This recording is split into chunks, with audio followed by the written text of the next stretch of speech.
뿌리는 자의 비유를 설명해 놓은 이 말씀은 성경학자들이 후대에 해석을 하면서 써서 거기다가 넣어둔 것이라고 그렇게 봅니다. 그러니까 이것은 예수님이 말씀하시고 오늘 말씀을 보면 예수님이 설명을 하신 것으로 돼 있는데 사실은 예수님이 말씀하시고 비유를 설명하는 법은 어디에도 없었어요. 근데 여기에만 이 씨 뿌리는 비유만 예수님이 설명을 하셨거든요. 그래서 이 씨 뿌리는 비유를 예수님이 비유로 들어서 말씀하시고 난 뒤에 끝난 것을 후대 학자들이 이 이야기를 설명하기 위해서 써서 넣었다. 이렇게 보는 것이 요즘 학자들의 견해입니다. 근데 그렇게 넣은 성경들이 몇 군데 있죠. 요한복음을 제가 한번 말씀드린 적이 있는데 요한복음 7장 55절을 한번 찾아보시기 바랍니다. 7장 53절.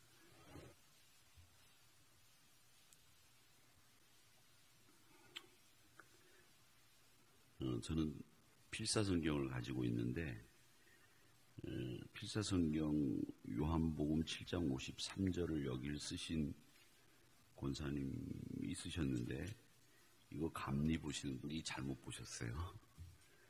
기호를 하나 빼뜨렸어요. 근데 여기 보면 53절에 보면 다 각각 집으로 돌아가고 하는데 거기 괄호가 있죠? 앞에? 네, 괄호가 있을 거예요. 괄호가 있습니다. 그 다음에 이 괄호가 어디서 끝나느냐 하면 쭉 얘기하다가 지금 이 성경에는 괄호가 11절까지 있죠.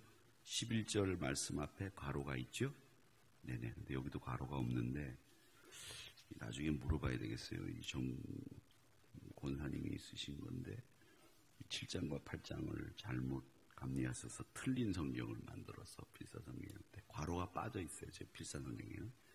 근데 여러분 가지고 있는 성경에 괄호가 있죠. 예.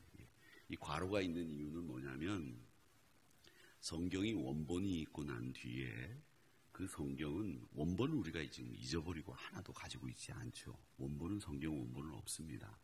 근데 성경 원본은 없는 대신에 성경을 후대에게 전하기 위해서 많은 수도사들이 수도원에서 한 일이 뭐였냐면 성경을 필사하는 일이었어요.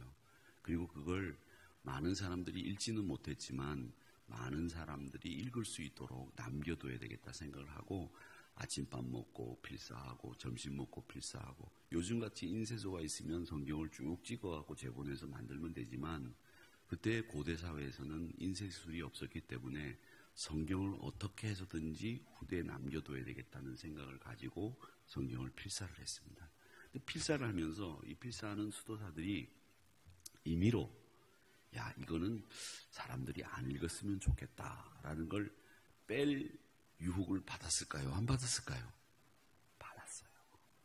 그래서 수도사들이 이 필사를 하다가 이거는 이 사람들이 좀 안 읽었으면 좋겠다. 이런 것들은 이 필사를 하는 수도사들이 뺐단 말이죠. 그래서 사본들 가운데 빠져 있는 것들이 우리가 정식으로 성경을 채택하고 정경을 만드는 과정에서 이 기사는 빠져 있었는데 사본들에게는 빠져 있었는데 넣자라고 했던 가장 대표적인 말씀이 이 7장 53절에서부터 8장 11절에 나오는 이 말씀이 빠졌던 말씀이에요. 거의 대부분의 사본에는 없는 말씀이에요. 그런데 우리가 이걸 정경으로 정하면서 이 말씀이 원래는 예수님이 하신 일인데 왜 빠져 있느냐 해서 넣은 거예요. 그게 뭐냐면 간음하다 현장에서 붙잡혀온 여인의 이야기죠. 이 이야기를 왜 뺐느냐 하면 이 이야기는 그 고대 사회의 수도사들이 이걸 쓰면서 이거를 넣었다가는 간음하다가 걸려도 예수님이 무조건 용서해 줄 수 있는 거 아닐까 이런 우매한 생각에서 이건 사람들이 읽어서는 안 되는 말씀이다. 그래서 자기네들이 판단해서 이 말씀을 뺀 거예요. 그러니까 이 말씀은 윤리적인 가르침으로는 사실 자기들이 볼 때는 부당하다고 본 거죠. 수도사들이. 그래서 이 수도원에서 성경 필사를 하면서 대부분의 사본에서는 이 7장 53절 이하의 말씀을 뺀 거예요. 그런데 보니까 예수님이 이 말씀을 분명히 하신 거거든요. 근데 이 말씀을 하셨을 때는 이 비윤리적인 것, 그걸 용서해 줬다고 하는 사실보다도 하나님의 사랑이 더 강조되어야 됨을 우리는 알게 돼서 이 말씀을 이 안에 넣은 거죠. 이렇듯이 이렇게 수도사들에 의해서 성경을 필사하는 사람들에 의해서 나중 들어간 말씀들이 몇 군데가 있는데 그 중에 한 군데가 오늘 읽은 이 4장 13절에서부터 20절이 예수님이 비유를 설명하지 않으셨어요. 그런데 이 후대 학자들이 이 말씀을 정확하게 예수님의 뜻을 이런 뜻으로 말씀하신 것이다 라고 써서 넣은 말씀이라는 거죠. 우리가 왜 선생님이 어떤 이야기를 하고 난 뒤에 그 선생님의 이야기를 해설을 할 때도 그걸 우리는 해설한 책을 가지고 이게 교과서인 것처럼 쓴 책들이 있죠. 그게 뭐였느냐면 우리가 어릴 때 전과라고 하는 책이 있었어요. 기억나세요? 그 전과 중에 제일 유명한 건 동화전과가 제일 유명했는데 그 동화전과에서 나온 전과하고 사전은 우리가 공부를 하는 사람들은 다 사서 봤어요. 동화전과, 동화출판사가 어디 있었느냐면 제가 다니던 초등학교 그 골목 소방서길을 돌아서면 거기에 동화출판사가 있었어요. 여러분 기억하시는지 모르지만 그 동화출판사가 책을 잘못 인쇄하는 바람에 망해가지고 없어졌지만 그런 건 왜 하느냐? 제가 걸어다니면서 어른들한테 물었거든요. 이 회사 왜 없어졌어요? 그랬더니 고마가 이게 뭘 그런 걸 물어봐. 그래 알려주세요. 그래서 제가 외웠는데 동화전과 그걸 교과서처럼 생각을 했는데 그런 이야기들을 성경 안에다 넣었다. 이렇게 보시면 됩니다. 근데 뭐 이런 거를 목사님 우리가 이런 것까지 알아야 됩니까? 목사님만 아시면 되지. 이렇게 말씀하실 분들이 있으실 수도 있습니다. 그런데 간혹 어떤 분들은 유심히 보는 분들은 그래요. 목사님 이 비유가 다른 데는 설명이 없는데 여기만 설명이 있습니다. 하늘나라의 비유 뭐 여러 가지 비유를 예수님이 많이 말씀하셨는데 왜 여기만 비유에 대한 설명이 있습니까? 특히 이 돌짝밭, 길가밭, 이 가시 엉키 밭 이런데 왜 설명이 있습니까? 이렇게 이야기를 하는데 그래서 이 비유를 제가 시작할 때 전 시간에 말씀드릴 때 굉장히 어려운 비유고 그 고대 이스라엘 사회의 계단식 밭을 이해해야 된다라고 하는 말씀을 드렸고 또 오늘 이 말씀을 여러분들이 그렇게 아시면 되겠는데 이 말씀을 보면 제일 먼저 길가와 같은 마음밭이 나옵니다.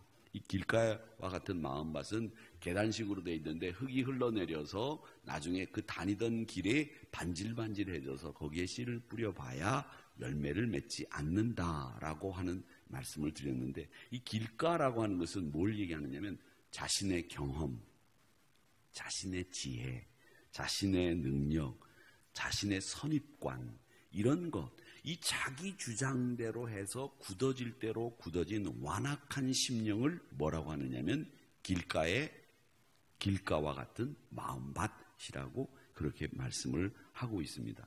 이런 사람도 뿌려진 씨는 곧 사단에게 뺏긴다라고 얘기를 하는데 자기에게 들려진 말씀을 자기 것으로 소유하지 못하는 가장 첫 번째 이유 중에 하나가 자기의 능력, 자기의 경험, 자기의 주장을 주장하다가 결국은 이 말씀을 받지 못하고 열매를 맺지 못하는 이런 일들이 벌어진다라고 하는 것을 우리에게 말씀하고 있는 겁니다. 그러니까 여러분 이 말씀을 받을 때는 내 경험과 내 능력 이런 것이 중요한 게 아니라 말씀이 가지고 있는 뜻하는 바를 그대로 받아들이는 신앙 이게 우리에게 꼭 필요하다라고 하는 것을 여러분 꼭 기억하시기를 바랍니다.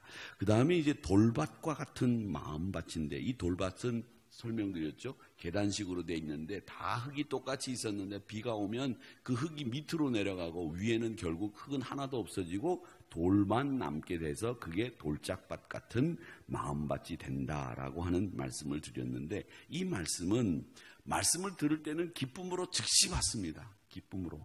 근데 이 말씀은 잠깐이지만 진리에 대한 관심이나 진리를 이해하려고 하는 노력이 없는 겁니다. 우리는 말씀을 받을 때 그 말씀과 함께 이 말씀을 듣고 야 재밌다, 참 웃기다, 은혜롭다 이렇게 하는 데서 끝나는 건 말씀을 받은 거라고 보기가 어렵습니다. 말씀은 내 마음을 감동도 시키고 내가 이해도 되고 깨달음도 있어야 되지만 그 말씀을 실천해야 그 말씀이 내 말씀이 되는 거고 실천해야 그 말씀이 나로 변화를 가져오게 한다라고 하는 겁니다. 잠깐이지만 신앙생활이라고 하는 건 흥미로 하는 게 아니지 않습니까? 신앙생활은 열심히 진리를 깨닫고 진리를 나의 것으로 만들어가고 내가 영원한 생명에 거하는 사람이 되는 일, 나를 변화시키는 일, 이런 것이 신앙생활의 가장 핵심이기 때문에 이 말씀은 돌밭과 같은 마음 가지고 있으면 씨가 자리를 잡지 못하기 때문에 결국 뿌리가 없어서 열매를 맺지 못한다라고 하는 겁니다. 그러니까 뿌리가 없다라는 말은 일시적이고 또 우리가 잠깐 막 냄비처럼 뜨거워졌다가 식는 이런 신앙을 가리켜서 돌밭과 같은 마음이다라고 그렇게 이야기를 합니다. 근데 한번 보세요. 6절 보세요. 6절 보면 뭐라고 돼 있느냐면 6절에 해가 돋은 후에 타서 뿌리가 없으므로 말랐고 라고 하는 말씀이 나옵니다. 여러분, 태양이죠. 태양인데 이 태양은 여러분 식물이 자라는데 꼭 필요한 요소가 있습니다. 그게 뭐냐 하면 광합성이라고 하는 작용을 하죠. 기억나시죠? 여러분 공부들을 잘하셔서 학교에서 배운 거 다 기억이 나실 거예요. 광합성. 이건 뭐 그렇게 어려운 것도 아니잖아요. 그렇죠? 식물이 자라고 식물이 생명력을 유지하는 데 제일 필요한 작용이 뭐냐면 광합성이에요. 근데 이 광합성은 무엇로 작용하느냐 하면 물이 있어야 되고 태양에 빛이 있어야 됩니다. 그렇죠? 빛이 있어야 돼요. 그러니까 해가 있어야 식물이 어떻게 돼요? 자라는 거예요. 열매를 맺는 거예요. 때를 따라 열매를 맺는 건 해가 있어야 돼요. 그런데 오늘 여기 말씀해 보세요. 해가 뭐라고 되어 있습니까? 해가 돋은 후에는 타서 뿌리가 없으므로 말랐고, 해가 여기서는 도리어 뭐가 됐어요? 말라버리게 만드는 원인으로 해가 등장하지요. 해가 식물을 자라게 하고 열매를 맺게 하는 가장 중요한 요소인데 이 6절에서는 해가 뭐로 나오느냐면 뿌리를 마르게 하고 그 열매를 맺지 못하게 하는 원인으로 나오고 있단 말이죠.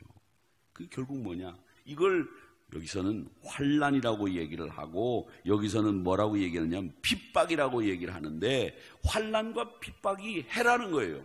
그런데 이 환난과 핍박이 식물이 자라는 데는 필요해요, 안 해요? 필요하다는 거예요. 그래서 오늘 이 해라고 하는 말씀 하나 가지고도 우리가 발견할 수 있는 진리는 뭐냐? 뿌리가 내려져 있으면 그 신앙은 해가 말하자면 우리에겐 영양분이 되는데 뿌리가 없으면 그 해가 우리를 말라버리게 만드는 요소가 된다는 거예요. 그러니까 신앙생활이라고 하는 것은 여러분 뿌리가 내려져 있으면 환난과 핍박이 우리를 자라게 하는 영양분이 되는데 뿌리가 없으면 이 환난과 핍박이 우리를 말라버리게 만드는 요소가 된다는 것을 오늘 이 말씀 속에서 이야기하고 있는 거예요. 그러니까 여러분 환난과 핍박이 중요한 게 아니라 내가 뿌리를 내리고 있느냐 뿌리를 내리고 있지 않느냐 이게 중요하다는 것을 오늘 이 말씀에서 배우는 거죠. 여러분 아시겠죠? 이야, 성경은 이렇게 기묘한 방정식을 안에 가지고 있단 말이에요. 해라고 하는 단어 하나 가지고, 그렇지요? 신춘자 권사님만 좋아라 하시고 나머지는 뭐 이런 얼굴 표정으로 신 권사님 감사합니다. 제가 나중에 아이스크림 하나 사드릴게요. 여러분 환난과 핍박 그거 우리에게 문제되는 게 아니에요. 그게 뿌리를 내리고 있으면 우리를 광합성하게 하는, 우리를 열매 맺게 하는 중요한 요소가 된다. 그런데 뿌리가 없으니까 우리가 말라버리게 되는 결국 환난과 핍박으로 바뀌어지고 만다라고 하는 겁니다. 사랑하는 우리 성도 여러분, 늘 환난과 핍박 안에서도 깊은 뿌리를 내려서 물가에 심겨진 나무가 영양분을 공급받듯이 그렇게 공급받아서 열매를 맺되 30배, 60배, 100배 열매를 맺는 저와 여러분이 되시기를 주님의 이름으로 축원합니다.